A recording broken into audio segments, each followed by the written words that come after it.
Ortho nitrophenol, ये Meta nitrophenol, para nitrophenol, इन चारों की एसिडिक स्ट्रेंथ कंपेयर करते हैं।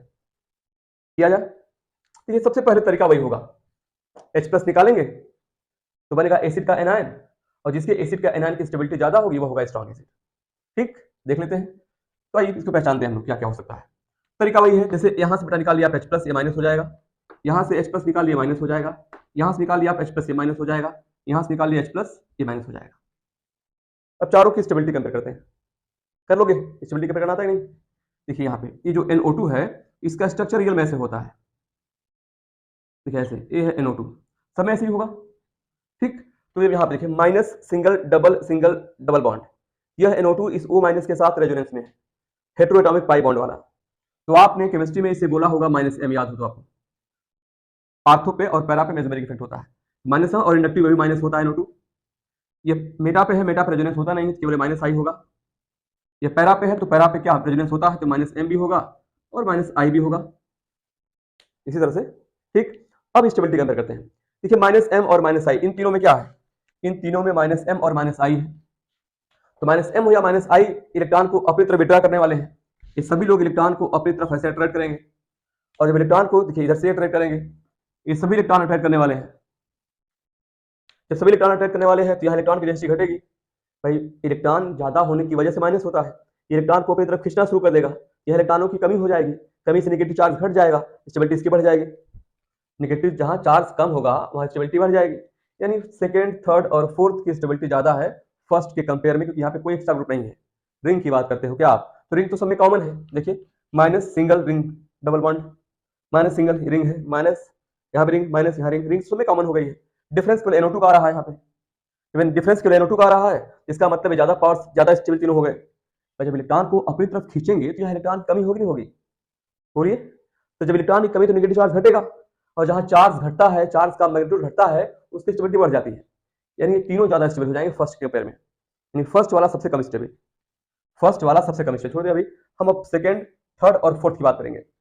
अब इसमें कौन ज्यादा स्टेबल है, तो देखिए सेकंड में और फोर्थ में -M है, और इसमें केवल -I है।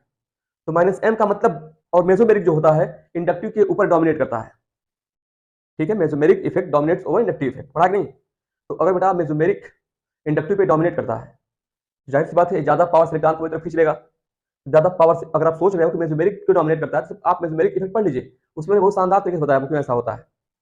ठीक है, केवल हेलोजन ऐसे हैं, हेलोजन आएंगे वहां पे मेसोमेरिक इंडक्टिव से कमजोर पड़ता है, उसका भी कारण बताया हमने। फिर यहाँ पे मेसोमेरिक आई पे डोमिनेट करता है, तो ज्यादा पावर से इलेक्ट्रॉन विड्रॉ करेगा, यह इलेक्ट्रॉनों की कमी ज्यादा हो जाएगी, चार्ज ज्यादा कम हो जाएगा, स्टेबिलिटी बहुत बढ़ जाएगी। यहाँ -M है, यहाँ -M है, यानी ये ज्यादा पावर से इलेक्ट्रॉन विड्रॉ कर लेंगे, सेकंड और फोर्थ की स्टेबिलिटी थर्ड से ज्यादा होगी। ठीक है, तो सेकंड और फोर्थ ज्यादा स्टेबल है थर्ड की तुलना में। तो अब क्या होगा, अब सेकंड और फोर्थ पे कौन ज्यादा स्टेबल है, -M -M पे डिस्टेंस का असर नहीं पड़ता, ये भी -M, ये भी -M पे डिस्टेंस का असर नहीं पड़ता, तो दोनों के M बराबर हो गए।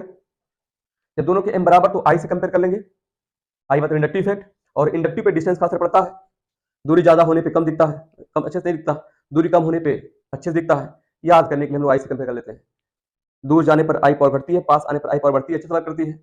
यहाँ पे दूरी बेटा कम है, देखिए इससे दूरी कम है, यहाँ दूरी ज्यादा हो गई पैरा पे, तो ज्यादा पावर से इलेक्ट्रॉन पर विड्रॉ करेगा, यहाँ इलेक्ट्रॉनों की कमी ज्यादा हो जाएगी, इसकी स्टेबिलिटी ज्यादा बढ़ जाएगी, यानी सेकंड वाला ज्यादा स्टेबल होगा एज कंपेयर टू 4। ठीक, और थर्ड वाला स्टेबल होगा फर्स्ट, सबसे कम स्टेबल बताया था हमने आपको, थर्ड। इसके आधार पे या फर्स्ट, ये तो है stability of anion, stability of anion. अब इस बेसिस पे बेटा चीज देखिए, अगर आप इनकी स्टेबिलिटी कंपेयर करें, देखिए जो एसिडिक स्ट्रेंथ है इनकी एसिडिक स्ट्रेंथ कंपेयर करें, इस बेसिस पे सेकंड वाला जो है फोर्थ वाले से ज्यादा एसिडिक होना चाहिए। देखिए सेकंड वाला फोर्थ वाले से ज्यादा स्टेबल हो रहा है, लेकिन यहाँ पे एक चीज बेटा आप याद रखिए, देखिए यहाँ से मिटाते हैं। अब आते हैं हम लोग इनके एसिड पे, इनकी एसिड क्या थी अभी, यहाँ पे OH था, यहाँ पर भी OH है, आप जानते हो ऐसे सबको ऐसे बना दिया जाएगा, मान लो OH, यहाँ पर भी OH।